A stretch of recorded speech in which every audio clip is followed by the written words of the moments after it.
commencement, vous connaissez ces mots, au commencement, qui se trouvent précisément les premiers mots de la Genèse, récit de création du monde selon la Bible, un texte ancien s'il en est. Mais qu'en était-il des autres civilisations?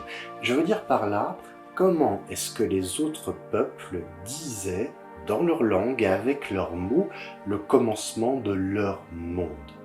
Voyageurs de passage, fraternité, amis, je souhaite vous partager dans une série de vidéos ce sujet.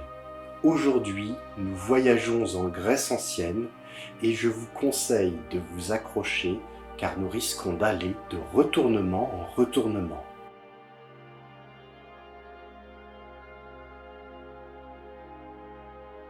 Parmi les textes que nous avons reçus de la Grèce ancienne et qui racontent la création du monde, il en est un particulièrement illustre. C'est la Théogonie d'Hésiode. Ce texte, on pense, a été mis à l'écrit dans une période qui va de la fin du 8e siècle au début du 7e siècle avant notre ère, c'est-à-dire pendant ce qu'on appelle la période archaïque grecque. Ni Platon, ni Sophocle, ni Échille n'ont eu le temps d'écrire quoi que ce soit, et pour cause, ils ne sont pas encore nés à ce moment-là. La Théogonie d'Hésiode était en fait scandée par des rhapsodes. Qu'est-ce qu'un rhapsode? C'est un poète qui n'improvise pas, et il faut le noter à l'époque, mais qui apprend par cœur de grandes quantités de vers qu'il va réciter devant un public au cours d'occasions festives, par exemple, sans être accompagné par de la musique. Voilà ce qu'est un rhapsode. On peut donc supposer que les croyances exprimées dans ce texte sont admises par une partie de la population grecque. Le texte commence ainsi.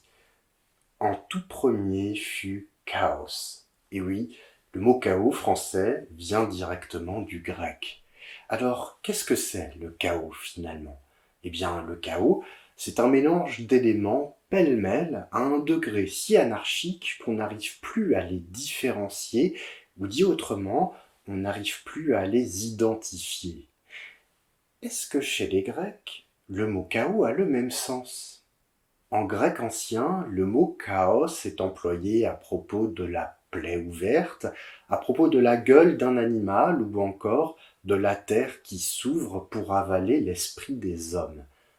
Comment est-ce qu'à partir de là, on peut faire le lien avec « en tout premier fut chaos ». Partons de ce que nous connaissons, c'est-à-dire la langue française.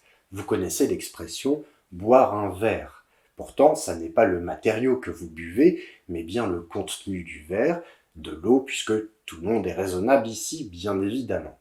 Imaginez maintenant que vous tenez un verre, mais qui est vide. Concentrez-vous sur cet intérieur qui est vide, jusqu'à en oublier le matériau, le verre, c'est-à-dire les bords autour de ce vide. À ce moment-là, ne reste plus qu'une béance. Eh bien, c'est ça le chaos chez les Grecs, une béance. Certains y verront une espèce de faillite du langage, c'est-à-dire que le poète n'a pas trouvé les mots. D'autres penseront que le système de représentation du grec était limité, ou au contraire qu'il y a une véritable proposition ici.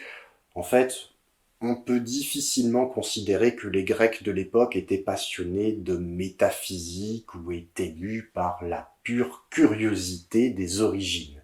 Nous verrons plus tard ce qui intéressait véritablement les Grecs dans le récit de création. Voyons si la suite peut nous éclairer. En tout premier fut Chaos, ensuite Gaïa, la terre, à la large poitrine, assise ferme pour tous. Remarquons une chose. La terre arrive ensuite, après Chaos. Le poète ne donne pas de lien de causalité particulier entre le chaos puis Gaïa, la terre. Gardons cela à l'esprit, on y reviendra plus tard. Comme pour le mot chaos, interrogeons-nous sur ce que signifie Gaïa. Quand je regarde dans un dictionnaire, j'ai plusieurs réponses, dont le nom d'une déesse, dite déesse de la terre, et puis Gaïa signifierait aussi directement la terre, celle sur laquelle je marche. En réalité, cette différence, c'est nous qui la faisons, parce que le grec moyen, dans son époque, ne la fait pas du tout. Il marche dort réellement sur la déesse Gaïa. La Terre est une déesse et les dieux sont le monde pour les Grecs de cette époque. C'est pour ça qu'ils font très attention à tout ce qui les entoure, qu'ils sont doués d'une grande crainte respectueuse. Alors, cette Gaïa, elle a produit des montagnes, elle a produit des vallées, son ventre est en permanence en gestation. C'est elle qui fait naître, par exemple, les métaux. C'est elle qui produit le blé qui me nourrit finalement et qui me permet de fabriquer du pain. Déjà, à ce stade du texte et en demi-teinte, la condition de l'homme apparaît petit à petit et c'est ce qui intéresse l'auditeur du poète. Suite à Gaïa, le poète nous propose un troisième élément fondamental. Eros, qui est le plus beau parmi les dieux immortels, qui rompt les membres de tous les dieux et de tous les hommes, il dompte dans leur poitrine l'esprit et la sage volonté. Mettons tout de suite les choses au clair. Eros, ou Cupidon, de son nom romain, laisse dans les esprits l'image du petit angelot avec ses ailes, son arc et ses flèches. La faute aux peintres de la Renaissance qui ont représenté ce qu'on appelle le Pouton. Mais dans l'Antiquité grecque, les choses étaient tout à fait différentes, c'est-à-dire que notre cher Eros, à cette époque-là, lorsqu'il est représenté, il est sous la forme d'un adolescent avec des armes, une lance, un fouet, pourquoi pas un arc, et il frappe vraiment les gens. Il y a une violence du coup qui est exceptionnelle au point de rendre la personne, dirions-nous aujourd'hui, démente, hors d'elle-même, de manière à mieux guider les gens les uns vers les autres pour les unir et continuer le monde. Le fait qu'Eros dompte toute sagesse, toute volonté, que ce soit chez les hommes ou chez les dieux, en fait une véritable force génératrice dans l'univers.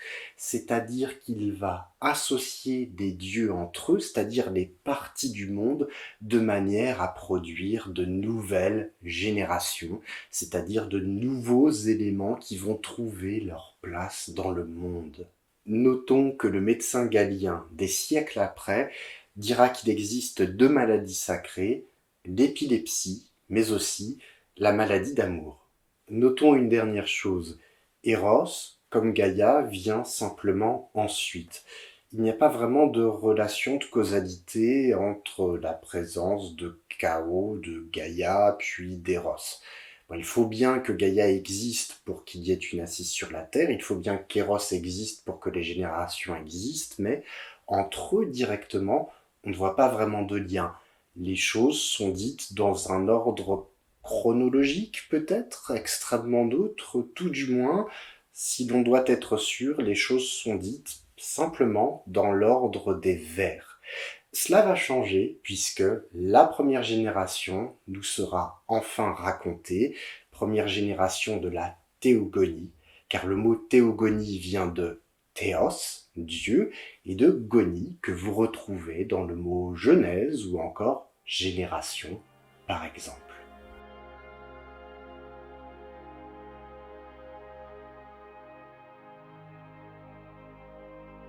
L'auditeur grec a donc enfin le plaisir d'entendre narrer la première génération divine qui part du chaos. Il est écrit « Du chaos furent l'Érèbe et la noire nuit, Nux.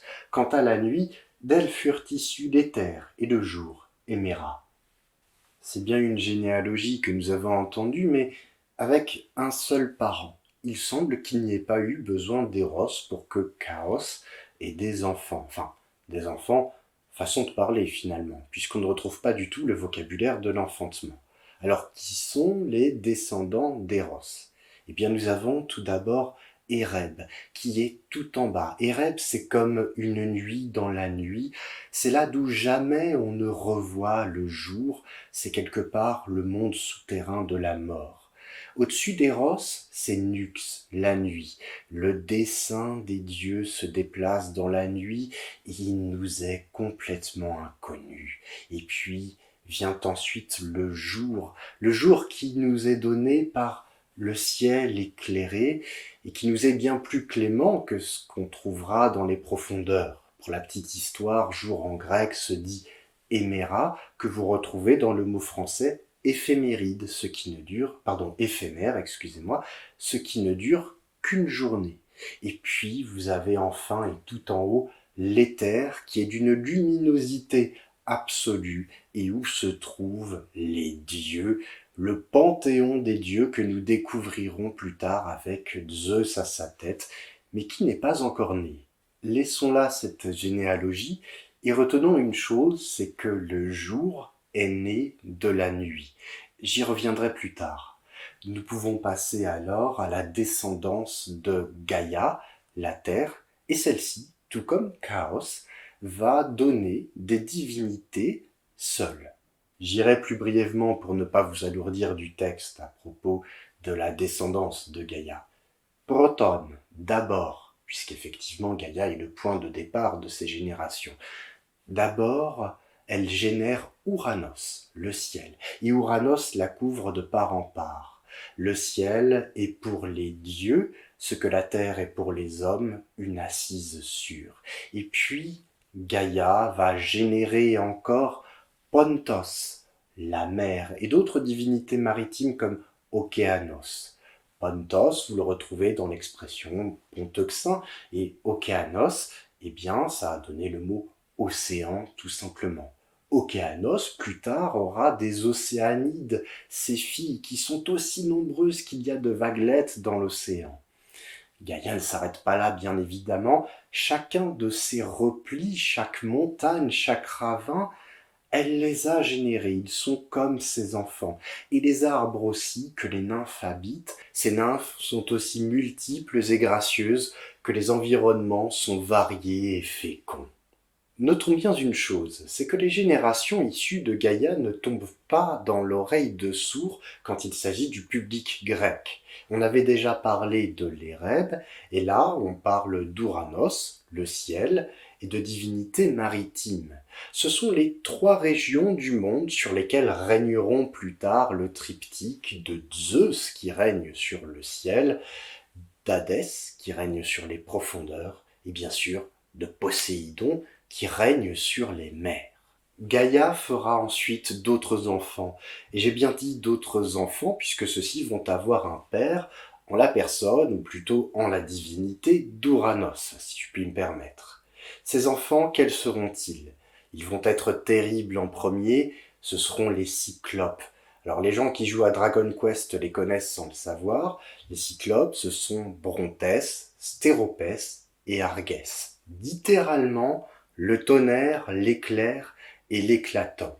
Vous apprenez ici qu'en fait, les noms des divinités sont en même temps leur identité, voire même leur identité physique.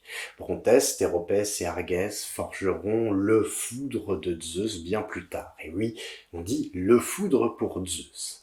Elle mettra aussi au monde les hécatonchires. Hécaton signifie 100, comme dans Hécatombe par exemple. Les hécatonchires ont 100 paires de bras et 50 têtes. Elle met aussi au monde la génération des titans. Je ne les citerai pas tous, seulement les plus importants. Japet, à ce nom-là, les gens réagissent, puisque Japet est le père de Prométhée, celui qui vola le feu aux dieux. C'est pourquoi le feu est si important, c'est pourquoi il est sacré. Mais malheureusement pour les hommes, Japet eut aussi pour fils Épiméthée, qui reçut le cadeau empoisonné de Zeus, Pandore, avec sa boîte. Et quand la boîte fut ouverte, toutes les maladies qui sont silencieuses envahirent la terre. Voilà pourquoi les hommes tombent malades, les maladies viennent des dieux. Et puis, Gaïa donnera d'autres titans, par exemple Théia et Hypérion. Hypérion, c'est celui qui va en haut.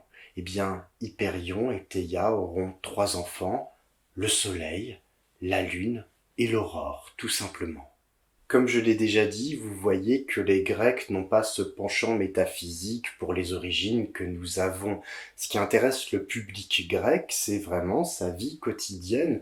Pourquoi est-ce qu'il y a des maladies? Comment réagir face à elles? Comment se comporter face au feu, face à des événements extraordinaire, eh bien, face à tout cela, il faut simplement s'armer de rituels.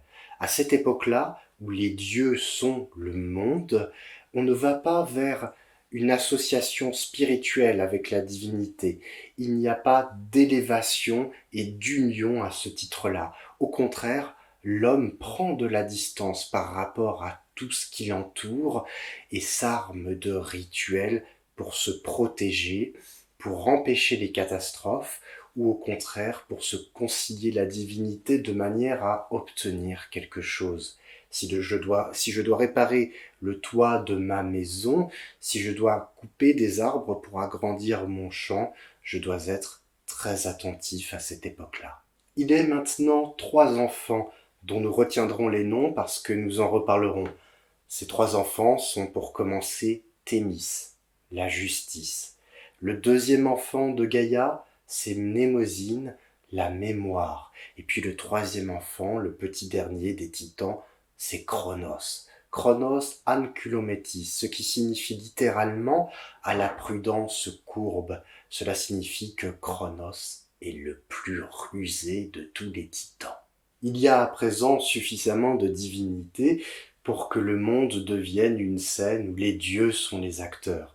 Ils vont s'affronter les uns les autres, particulièrement dans l'épisode qui va suivre et qui est très connu, même aujourd'hui encore. Ouranos, le ciel, déteste ses enfants depuis le début. Ex arches est-il écrit dans le texte.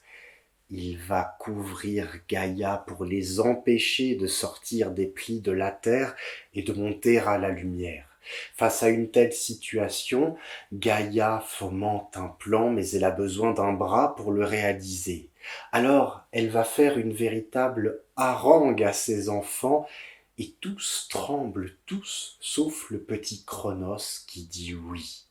Elle lui met alors dans la main une lame adamantine, c'est-à-dire une lame qu'il est impossible de briser. Et oui, pour les fans des X-Men, adamantin vient, enfin, l'adamantium, si je ne dis pas de bêtises, ça vient du grec. Et donc Cronos, armé de cette lame adamantine, se met en embuscade. Il attend qu'Ouranos vienne avec la nuit pour couvrir entièrement Gaïa, et là, il castre son père et jette ses parties. Il est 3 observations que je voudrais faire à propos de ce récit. D'abord, la harangue donnée par Gaïa à ses enfants est le premier discours. La notion de discours est très importante chez les Grecs. C'est par le discours qu'on convainc et qu'on charme l'autre. La deuxième chose, et là c'est plus personnel, c'est qu'il y a, ce me semble, la première technique élaborée.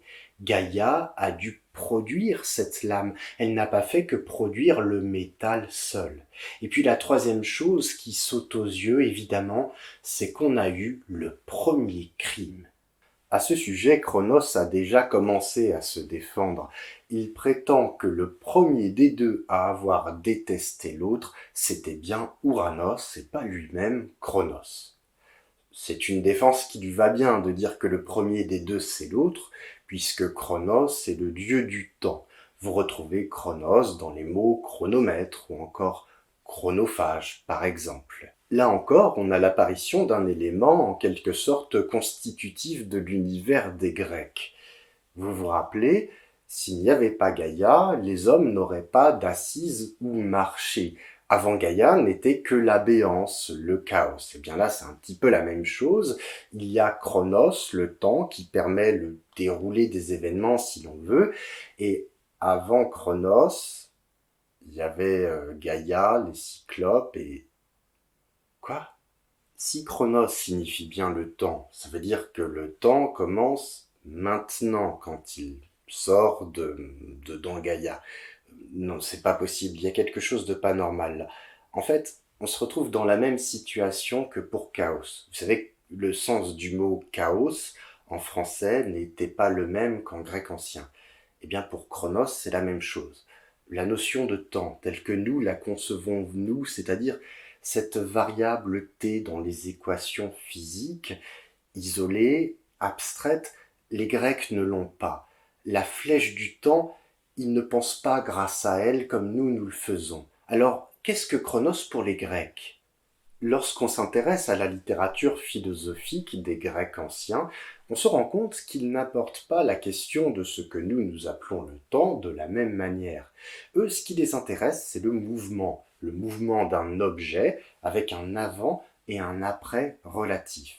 Cela signifie que dans le cadre de ces études, ils ne séparent pas l'espace et le temps. Deuxièmement, cet objet fait son mouvement qui s'inscrit entre un début et une fin du mouvement. Et là, il est question de distance et de durée tout à la fois. Comment cela éclaire-t-il notre situation, me direz-vous? Eh bien, Chronos est celui qui va agir parce que même dans le ventre de la Terre, il représente tout de même le mouvement, et même plus que cela, il est le mouvement, donc il sera celui qui va agir. Et une fois qu'il aura commis son crime, effectivement, Ouranos va se détacher de Gaïa, et les créatures vont pouvoir se déplacer entre les deux parce que Chronos, par son existence, rend les déplacements possibles pour les hommes et pour les animaux entre le ciel et la terre, ainsi que pour les dieux par ailleurs. Même en partant de ce principe, il faut que Chronos existe pour qu'il y ait un avant et un après, même dans le cadre de la question du mouvement. Et pourtant, avant la naissance de Chronos, Chaos a eu une génération. Gaïa a produit, elle aussi, des générations. Alors, qu'est-ce qu'on doit en penser? Et puis on peut aller plus loin. Les dieux, comme vous pouvez vous y attendre, sont immortels. S'ils sont immortels, qu'est-ce que la naissance pour eux? A-t-elle vraiment la moindre importance, si ce n'est peut-être dans des histoires particulières qui nous renseignent plus sur le caractère de la divinité que véritablement sur sa naissance pour elle-même? On peut même aller encore plus loin. Par exemple, il existe un dieu qui s'appelle Néré et qu'on surnomme le vieux de la mer, parce qu'il est toujours vieux.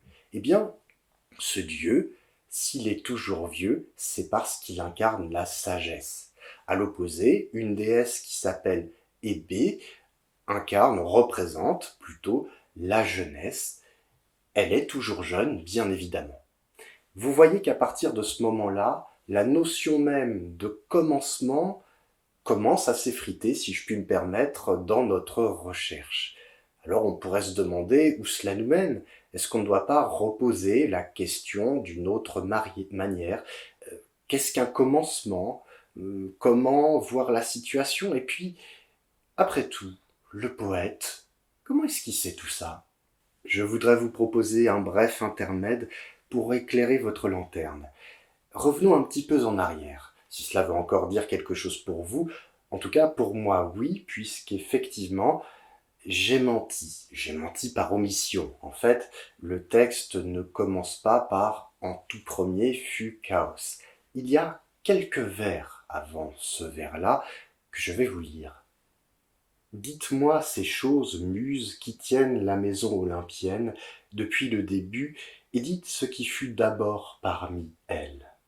Il faut vous imaginer le poète au milieu de la foule en train d'appeler les muses pour qu'elles viennent l'inspirer littéralement, l'enthousiasmer, lui transmettre quelque chose, c'est-à-dire un savoir, ce qui s'est passé. Et ce savoir véridique et divin dont le poète est enthousiasmé, il va le transmettre à la foule sous la forme de vers. Penchons-nous un petit peu plus sur le texte en grec. Il est écrit depuis le début dans la traduction française. Exarchès est en grec. Arché, on le retrouve dans archétype, archéologie ou architecte. Arché, c'est l'idée de début, de commencement, mais pas seulement. Il y a l'idée d'ordre derrière arché, c'est-à-dire qu'on a le point organisateur de la suite et finalement le thème du poème qui est demandé par le poète aux muses. Elles choisissent ce point particulier qui va ordonner la suite du poème. Nous avons là une nouvelle hypothèse de travail quelque part. Et oui, ce qui vient en premier au commencement, ne serait-ce pas l'inspiration poétique? Pour mieux comprendre la situation, nous allons nous pencher plus avant sur la question des muses.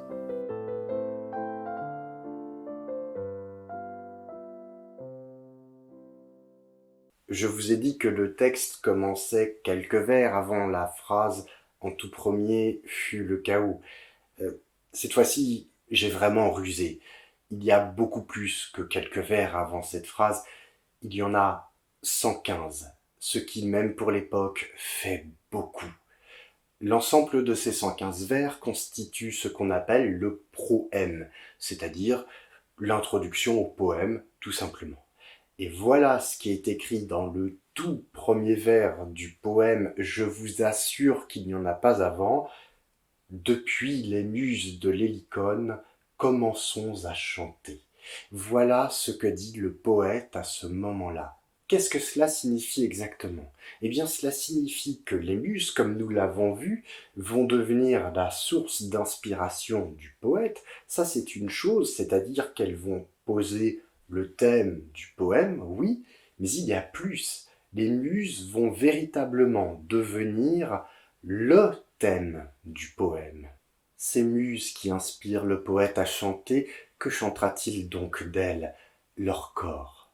Leurs pieds délicats évoluent autour d'une source sombre sur l'Hélicone, la montagne sacrée des muses.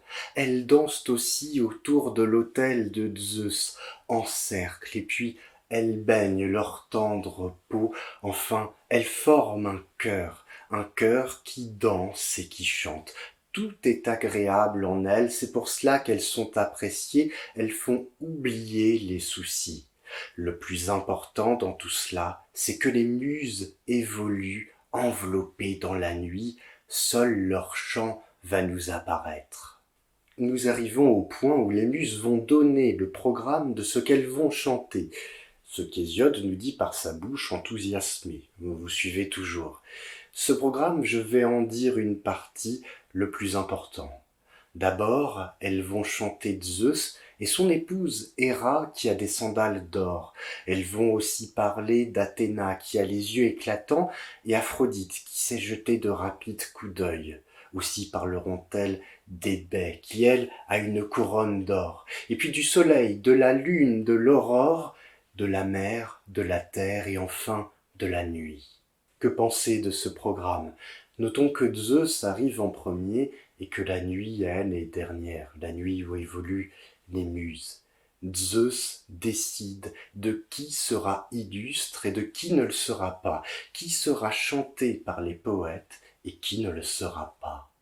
Comprenez que le nom retentissant des dieux et des héros est une lumière dans la nuit impénétrable pour la condition humaine. C'est une éternité qui jaillit de temps en temps de bouche de poète en bouche de poète. À cette époque-là, l'oralité est éternelle, tandis que l'écrit matériel est voué à disparaître. Le dessein des dieux est toujours caché jusqu'à ce qu'il se réalise, tout comme les muses évoluent dans la nuit. Parfois, la lumière des divinités nous atteint, la lumière qu'elles émettent, elles qui voient tout et qui permet à l'homme de comprendre un peu mieux sa condition. Outre que le chant des muses est lumineux, il possède aussi d'autres qualités que nous allons voir tour à tour. Il se présente d'abord sous la forme d'un don des déesses que le poète leur demande, lui qui se présente comme leur serviteur. Ce don prend précisément la forme d'une branche d'olivier en fleurs tendue au poète par les muses qui se moquent un peu de lui en lui disant qu'il est un ventre sur pattes parce qu'il est un berger. Alors pourquoi un berger? Eh bien parce que les bergers vivent dans le milieu rural, voire quasiment dans la nature sauvage, ce qui n'est pas du tout anodin à cette époque-là. Il y a d'un côté la sécurité citadine et la civilisation, et de l'autre les espaces où l'homme est largement minoritaire et où les divinités, que l'on ne connaît pas toujours, dominent. Eh bien, le berger, ici qui est un poète finalement, est dans une espèce de limite entre l'homme, la civilisation et la nature, ou plutôt une partie du surnaturel à laquelle l'être humain n'est pas habituellement confronté. De même, cet homme-là va pouvoir recevoir le don des muses, leur chant, parce qu'il pourra se situer à la limite entre l'humanité et la divinité et devenir enthousiasmé. Mais le plus important, c'est surtout cette histoire de don. Il faut comprendre une chose, c'est que dans l'Antiquité grecque, et pas seulement d'ailleurs, le don régit les relations. Oui, on peut se faire des petits cadeaux, bien évidemment, mais dans la majorité des cas, le don a un sens beaucoup plus fort que ce qu'on en pense aujourd'hui. À cette époque-là, lorsqu'on fait un don, on attend par exemple un contre-don en retour. Si je demande quelque chose à la divinité, elle attend de moi que je lui sacrifie des animaux par exemple. Ici, le don des muses semble tout à fait désintéressé. Elles viennent, elles se moquent du poète et elles lui donnent le bâton. On est vraiment à l'opposé de ce qu'on a eu par exemple avec le don de Pandore et de la boîte de Pandore qui a été un véritable cadeau empoisonné de la part de Zeus. J'ai dit que le bâton que recevait le poète était en fleurs, et d'ailleurs, plus loin, il est dit à propos du chant des muses qu'il est floral. Il est comme la fleur de lys qui est répandue. Que signifie donc cette métaphore florale? En fait, on a ici l'idée d'un épanouissement, c'est-à-dire que l'épanouissement de la fleur est une représentation de la jeunesse, de la beauté, d'une variété de couleurs et de parfums qui ont la même qualité que le chant, rendant la vie des hommes plus agréable. C'est toute une nouveauté par la jeunesse qui est amenée. D'un côté, vous avez l'éternité du chant qui est donnée au poète, et de l'autre, ce poète va le transmettre en vers qu'il devra choisir. Il devra faire preuve d'une nouveauté par sa virtuosité. À ce propos, quand bien même dans les programmes, les dieux ont la préséance, ce qui permet tout de même aux hommes de connaître leurs propres conditions. Ce qui vient au commencement, ne serait-ce pas le désir des hommes d'écouter, de savourer ce chant qui leur fait simplement oublier leurs soucis? Il s'agit ici finalement d'une envie de l'homme. Est-ce qu'elle est suffisante pour en faire un véritable commencement, alors que notre sujet de base, c'est tout de même la création du monde? Allons un petit peu plus loin. Le chant des muses a encore une autre caractéristique, c'est un chant immortel. En effet, il est dit dans le texte que le chant des muses est d'ambroisie. Ambroisie, au départ, c'est un terme grec qui signifie littéralement immortel. Et de fait, Hésiode nous dit aussi que les dieux, je cite, sont toujours. Ce chant d'ambroisie remplit le palais de l'Olympe et nourrit les dieux d'une grande joie. Mais alors, pourquoi le chant des muses a-t-il cette saveur d'éternité? Alors bien sûr, c'est un chant qui est produit par des déesses pour d'autres divinités qui sont immortelles. C'est une chose, mais il n'y a pas que cela. Il existe d'autres considérations sur l'éternité, et une en particulier qui nous est donnée chez Hésiode, mais pas seulement, aussi chez Homère. Les dieux et les divinités en général sont désignés comme celles qui savent ce qui fut, ce qui sera et ce qui est. Cela signifie que l'avant, le présent et l'après sont neutralisés dans cette espèce d'océan divin de connaissances dont le poète recevra quelques gouttes qu'il va transmettre. Les vers vont s'écouler de sa bouche. Cette métaphore est utilisée dans le texte et ce passage finalement est comme un mouvement musical, comme un moment musical. J'aime à le dire ainsi, ce n'est que mon expression, je déconseille aux étudiants de l'utiliser dans des dissertations. Vous voyez que le texte nous éloigne sans arrêt de la possibilité de donner un commencement aux choses, commencement en tout cas tel que nous le considérerions. Et cela va encore plus loin puisque le poète, après avoir reçu le don des muses, le don du chant, peut-être même la possibilité de chanter, va décider de leur donner la place d'honneur de ces chants. Il dit qu'il chantera les muses au tout début de son poème et à la toute fin, à chaque fois. On a une reprise de cette manière-là, c'est-à-dire l'établissement d'une circularité. Alors ça, c'est extrêmement intéressant parce qu'à ce stade-là, quand le début est comme la fin, le commencement, l'idée de commencement telle que nous la concevons, s'évapore complètement. Compte tenu de tout ce que nous avons dit sur le chant, qu'est-ce qui est au commencement? Cela est très difficile à définir. Est-ce qu'on doit parler du chaos? Est-ce qu'on doit parler du chant des muses, de l'inspiration, de l'enthousiasme, de l'envie d'écouter pour se soulager des soucis? Il y a cependant un autre candidat, et je ne sais pas si cela vous donne envie de continuer ou de baisser les bras. Rappelez-vous de l'autel autour duquel les muses dansaient en cercle au tout début du poème d'Hésiode. Cet autel, c'était l'autel de Zeus.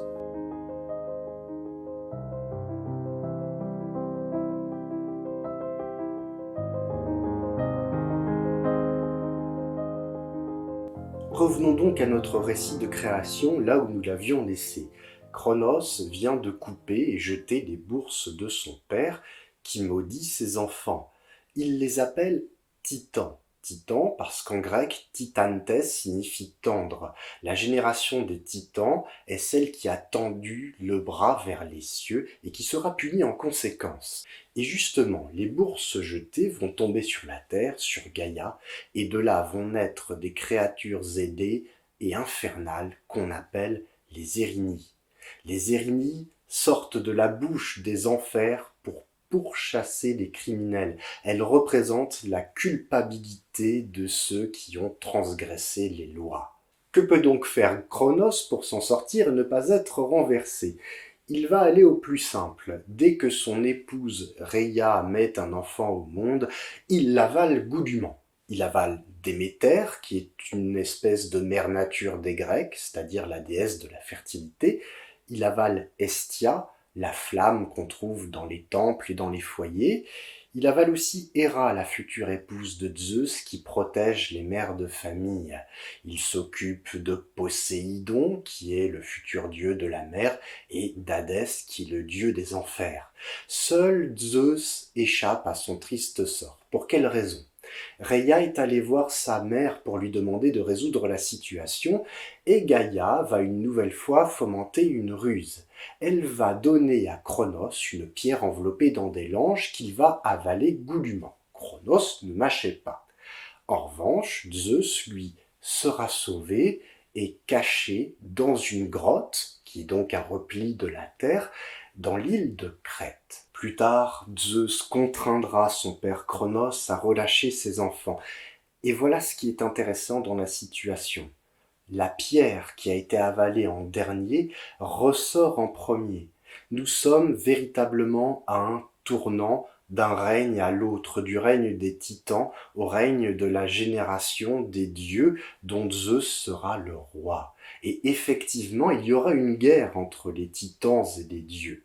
Cette guerre, Zeus va la gagner parce qu'il sait s'allier certains titans. Il comprend qu'ils n'ont pas reçu les honneurs qu'ils méritaient.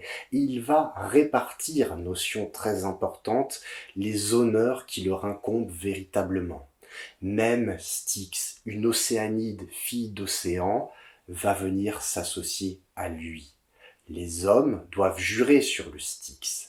Vous le savez peut-être, ou alors je vous l'apprends.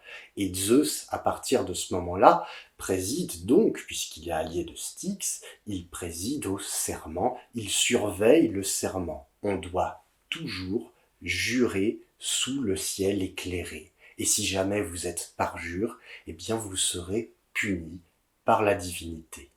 Zeus va devenir le sommet architecte de la création. D'ailleurs, pendant cette guerre, toute la création a tremblé à cause de son foudre qui pénétrait tous les espaces jusqu'au chaos tout en bas. On a à ce propos des vers fameux d'un certain Aristophane, un auteur de comédie qui fait dire à Socrate sur la scène, non pas l'exclamation par Zeus, que Socrate aimait beaucoup prononcer, mais qui lui fait dire par le chaos, par le chaos. Il y a une espèce quand même d'altérité entre d'un côté Zeus et de l'autre le chaos, même si on ne peut pas aller jusqu'à l'opposition à ce moment-là, mais il est intéressant de le noter. Zeus, le père des hommes et des dieux, va donc mettre un terme au déséquilibre régalien. Seulement, il risque lui aussi de se faire renverser. Gaïa l'a prévenu. Son épouse, Métis, il a eu beaucoup d'épouses, va donner naissance à un enfant qui le renversera. Alors Zeus va prendre les devants et tout simplement dévorer Métis. C'est lui qui donnera naissance à son enfant, Athéna, la déesse tutélaire d'Athènes. En avalant Métis, Zeus devient le plus prudent des dieux et le plus rusé des dieux. La métis, rappelez-vous, c'est la prudence, et pris dans une autre acception, la ruse. Mais il y a plus que cela. Zeus a une autre épouse qui s'appelle Métis. Thémis, Zeus a une seconde épouse après Métis, la ruse, qui est Thémis. Métis va mettre au monde plusieurs enfants, la paix florissante par exemple, ou encore l'eunomie. L'eunomie, on pourrait le traduire comme le bon ordre des choses. L'eunomie s'oppose à la dysnomie, le désordre, une autre déesse qui est fille d'Éris, la querelle. Éris elle-même est l'enfant de la nuit. Nous nous retrouvons ainsi avec une divinité, Zeus, qui tient fermement les rênes du pouvoir et qui ne risque pas de les lâcher. Et tout comme chaque dieu est une part du monde, chaque homme a une part de destin. Celui qui voudra plus que sa part sera coupable d'orgueil, d'hubris et sera poursuivi. Il faut comprendre qu'il met en péril l'équilibre de l'univers, parce que grâce à la paix, grâce à la justice et à la bonne organisation, le monde redevient florissant. Qu'en est-il alors du lien entre les muses et Zeus? Après tout, ils ne forment pas deux parties de l'univers complètement détachées l'une de l'autre. Les muses apprécient de chanter pour Zeus, qui se réjouit de leur présence. Intéressons-nous davantage à l'identité des muses, c'est-à-dire à leur nom. Il existe dans cette tradition d'Hésiode 9 types de muses. Nous allons voir que chacune des muses représente une des qualités du chant. La première, c'est Cléo, la renommée, bien sûr, puisque le nom des héros et des dieux résonne de bouche d'Aède en bouche d'Aède dans l'éternité de l'oralité. Vient ensuite Euterpe, celle qui est charmante, tout comme le chant et la danse des muses. Et puis Thalie, Thalie c'est la fête, Melpomène, la chanteuse, Terpsichore, celle dont la danse est agréable, Erato, celle qui est plus que charmante, elle est même désirable. Vient ensuite Polymnie, celle dont le chant est varié, Uranie, la céleste, et enfin la petite dernière, Calliope, qui a une belle voix. Vous avez entendu ça? Monsieur Gilou connaît le nom de toutes les muses par cœur, et il est célibataire. Nous allons nous attarder sur la personne de Calliope, ou plutôt la divinité de Calliope. Dans la Grèce d'Hésiode, le roi est aussi juge. Il s'avance dans la foule, il est vu de tous, et il doit se montrer à la hauteur de sa tâche, il doit être digne d'un dieu. C'est là que Calliope intervient. Elle lui souffle les mots à l'oreille, et lui, à ce moment-là, pourra juger correctement. Les mots vont s'écouler de sa bouche comme pour le poète. Et en jugeant, en tranchant correctement, il va pouvoir apaiser les esprits et empêcher les hommes de recourir à la force. On est donc dans une situation où le poète, avec son bâton, est aux muses, ce que le roi, avec son sceptre, est à Zeus, Calliope en commun. Si l'on considère qu'en tout premier, au commencement, se trouve une force organisatrice du monde selon les Grecs, eh bien, les muses et Zeus peuvent y prétendre.